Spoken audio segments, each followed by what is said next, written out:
সকলোকে নমস্কাৰ। আজি মই এটা টপিকৰ ওপৰত কথা ক'ব বিচাৰিছোঁ, সেইটো হৈছে FPC, মানে ফাৰ্মাৰ প্ৰডিউচাৰ কোম্পানী, বা আমি অসমীয়াত যদি কওঁ সেইটো হৈছে কৃষক উৎপাদক কোম্পানী। তো এই ফাৰ্মাৰ প্ৰডিউচাৰ কোম্পানীবিলাক কিয় বনোৱা হয়, বা ৰিচেণ্টলি যোৱা 2-3 বছৰত ভাৰত চৰকাৰে এটা স্কিম লঞ্চ কৰিছিলে, সেইটো 10,000 ফাৰ্মাৰ প্ৰডিউচাৰ কোম্পানী বা চেণ্ট্ৰেল ছেক্টৰ স্কিম বুলি কোৱা হৈছিলে। তো সেই স্কিমটোৰ অন্তৰালত গোটেই ভাৰতবৰ্ষত প্ৰায় 10,000টা এনেকুৱা ফাৰ্মাৰ প্ৰডিউচাৰ কোম্পানী বনোৱা হৈছে অলৰেডি। আৰু তাৰ বাহিৰেও ইয়াৰ আগতো আমাৰ ভাৰতবৰ্ষত বা আমাৰ অসমত বহুতখিনি ফাৰ্মাৰ প্ৰডিউচাৰ কোম্পানী অলৰেডি বনোৱা হৈছে। তাৰ আগত হয়তো আমি শুনা পাইছিলোঁ যে কোঅপাৰেটিভ ছ'চাইটি বা সমবায় সমিতি। তো এই কোঅপাৰেটিভ ছ'চাইটিখিনিও একেই ধৰণৰ একো সংগঠন, মাত্ৰ তাৰ যিটো এক্ট হয় সেইটো বেলেগ হয়। কোঅপাৰেটিভ ছ'চাইটিজ এক্টত ৰেজিষ্টাৰ হয় আৰু FPC খিনি কোম্পানীজ এক্টত ৰেজিষ্টাৰ হয়, কিন্তু কাম কৰাৰ পদ্ধতি প্ৰায় একেই। FPC বিলাক কিয় বনোৱা হৈছে? গাঁৱে গাঁৱে বা আমাৰ ব্লক এৰিয়া এইবিলাকত একোটা FPC কিয় বনোৱা গৈছে? আমাৰ যিসকল দাদাই বা বাইদেৱে খেতি কৰে, সেই খেতি কৰা বস্তুখিনিৰ এটা ভাল বজাৰ নাপায় বা এটা ভাল দাম নাপায়, বা আমি খেতি কৰাৰ পদ্ধতিখিনি প্ৰায় পুৰণা হৈ গৈছে, আমি নতুন পদ্ধতিত কি ধৰণে খেতি কৰিব পাৰি, এই গোটেই বিষয়বস্তুবোৰ পৰ্যালোচনা কৰিবৰ কাৰণে আৰু এটা কৃষি ভিত্তিক কামবিলাক নতুন পদ্ধতিত কৰিবৰ কাৰণে, যাতে আমাৰ খেতিয়কসকলৰ এটা ভাল লাভ হয়, কষ্টৰ এটা যাতে ফল পায়, সেইটোৰ কাৰণে এই সংগঠনবিলাক বনোৱা হৈছে। এইটো এটা সংগঠন বুলি আমি ক'ব লাগিব, কোম্পানী বুলি কোৱাতকৈ আমি এটা সংগঠন বুলি ক'ব লাগিব। কাৰণ যেতিয়া এটা FPC বনোৱা যায়, কমচে কম 200, 300, 500 বা 1000 গৰাকী খেতিয়কে মিলি, তেতিয়া সেই খেতিয়কসকল আমাৰ পুৰুষো হ'ব পাৰে, মহিলাও হ'ব পাৰে।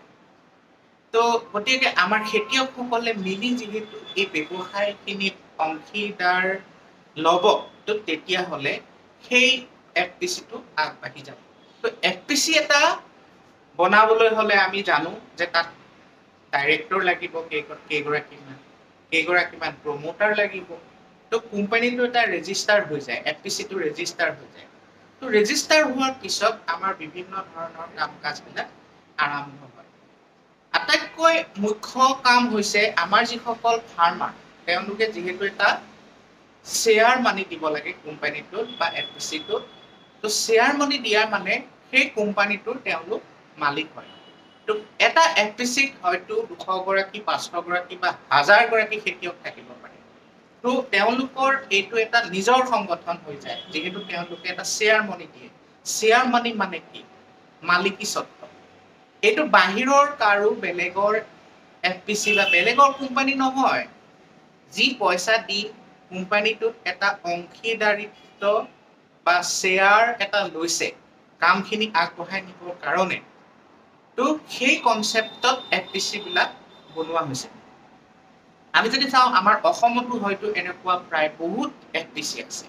কিছুমান FPC বহুত ভালদৰে কামবিলাক কৰি আছে, কিছুমানে হয়তো FPC কি বস্তু বনোৱাৰ পিছতো বুজি উঠা নাই।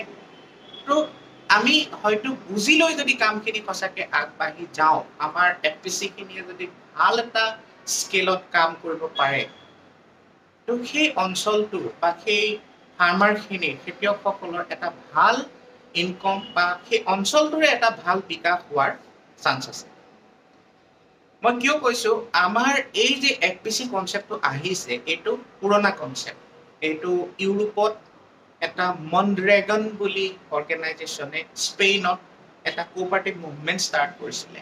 তাৰপিছত আমি যেতিয়া ব্ৰিটিছৰ শাসন চলি আছিলে, তেতিয়াও আমাৰ আমুল বুলি যিটো আমাৰ ডেইৰী, আমাৰ কোঅপাৰেটিভ ছ'চাইটি বা এটা আমুল যিটো এটা সংগঠন বনোৱা হৈছিলে, একচুৱেলি সেইটো প্ৰথমতে আমুল নাছিল, কাইৰা ডিষ্ট্ৰিক্ট মিল্ক ইউনিয়ন লিমিটেড, মানে গুজৰাটৰ কাইৰা বুলি এটা ডিষ্ট্ৰিক্টত এই মুভমেণ্টটো আৰম্ভ হৈছিল। তো আপোনালোকে জানিব যে সেই আমুলটো কিয় বনোৱা হৈছিলে। কাৰণ সেইখিনি সময়ত যিসকল ফাৰ্মাৰে বা খেতিয়কে গৰু পালন কৰিছিলে গাখীৰৰ কাৰণে, তেওঁলোকে গাখীৰৰ এটা ভাল দাম নাপাইছিলে।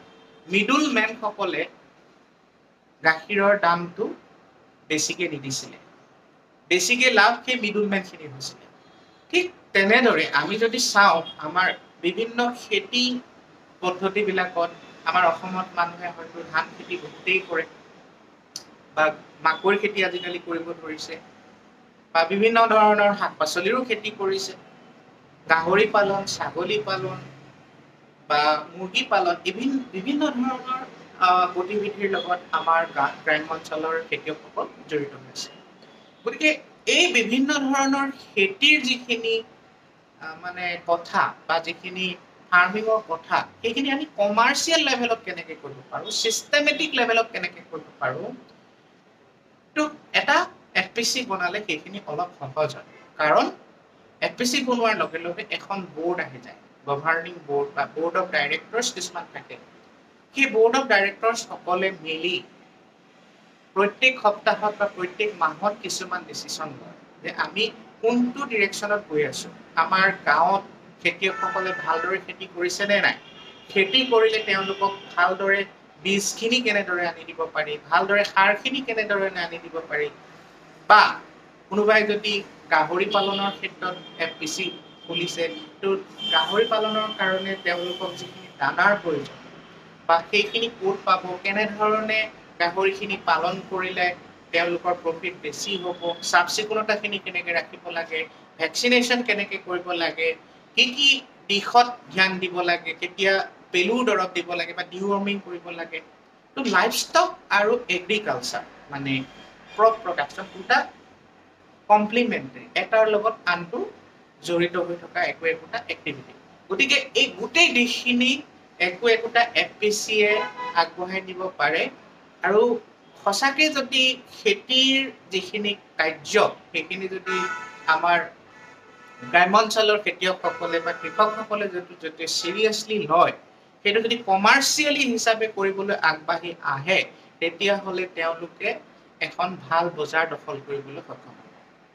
তো আমি যেতিয়া গাঁও অঞ্চলত যাওঁ, আমাৰ খেতিয়কসকলৰ লগত কথা পাতোঁ, তেতিয়া আমি কি দেখা পাওঁ যে তেওঁলোকে কয় যে আমাৰ জলবায়ু পৰিৱৰ্তনৰ কাৰণে আমাৰ খেতিটো ভাল নোহোৱা হৈছে, বা কোনোবাই কয় মোৰ ঘৰত 2জনী গৰু আছে যদিও গাখীৰৰ উৎপাদন ভাল নহয়, কোনোবাই কয় যে মোৰ ঘৰত গাহৰি আছে যদিও 2টা গাহৰি মৰি গৈছে বা পোৱালীবিলাক দুৰ্বল হৈ আছে, বা কোনোবাই কয় যে ছাগলীখিনি আমাৰ আছে যদিও হয়তো ওজন অহা নাই বা বিক্ৰীবলৈ অসুবিধা হৈছে, বা আমি বিভিন্ন ধৰণৰ খেতি কৰিছোঁ, ফল মূলৰ খেতি কৰিছোঁ বা শাক পাচলিৰ খেতি কৰিছোঁ, আমি বজাৰখন ভালদৰে পোৱা নাই বা আমি মাৰ্কেটত এটা ভাল ৰেট পোৱা নাই। তো এইখিনি কোনে মানে কৰিব, কোনে? কাৰণ অকলে অকলে অকলে অকলে যদি কোনোবাই খেতি কৰি থাকে, কোনোবাই ফাৰ্মিং কৰি থাকে, তেওঁলোকৰ সমস্যাখিনি শুনিবলৈ বুজিবলৈ কোনো নাথাকে।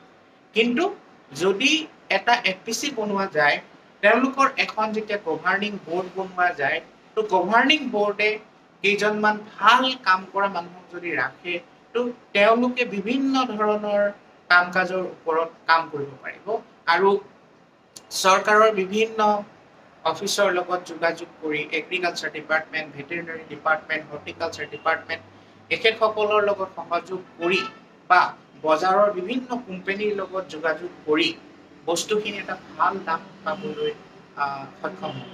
কিন্তু সেইটো অকলে অকলে কৰিলে হয়তো অসম্ভৱ। যদিহে এটা FPCৰ স্তৰত এটা সাংগঠনিক দিশত যদি বস্তুখিনি আগবাঢ়ি যায়, কামখিনি কৰিবলৈ যথেষ্ট সুবিধা হয়। তো আমি কিন্তু যদি চাওঁ, আজি মই ফাৰ্ষ্ট FPCৰ ওপৰত কথা কৈছোঁ, আমি আহিবলগীয়া সময়খিনিত মানে এজন ফাৰ্মাৰ বা এজন FPCৰ যদি শ্বেয়াৰ হোল্ডাৰ হ'বলৈ হয়, তেওঁৰ কিছুমান দায়িত্ব থাকিব বা এখন গভাৰ্ণিং বোৰ্ড বা যিসকল বোৰ্ড অফ ডাইৰেক্টৰ্ছ থাকে, তেওঁলোকৰ কিছুমান দায়িত্ব থাকিব বা যিকেইজন ষ্টাফ থাকিব, চিফ এক্সিকিউটিভ বা মেনেজাৰ থাকিব, একাউণ্টেণ্ট থাকিব, তেওঁলোকৰ বিশেষ দায়িত্ব থাকিব, বা আমাৰ এগ্ৰিকালচাৰ ডিপাৰ্টমেণ্ট, ভেটেৰিনেৰী ডিপাৰ্টমেণ্ট তেখেতসকলৰো এটা দায়িত্ব থাকিব, কেনেকৈ আমাৰ FPCখিনি সহায় কৰিব পাৰি আৰু FPCখিনিও তেওঁলোকৰ পৰা কেনেধৰণে সহায় ল'ব পাৰে। তো এই বিভিন্ন দিশবিলাকৰ লগত আমি বিভিন্ন দিশবিলাক চৰ্চা কৰিবৰ কাৰণে আহিবলগীয়া সময়ত মই হয়তো আৰু অলপ ভিডিঅ' বনাই যাম। ধন্যবাদ।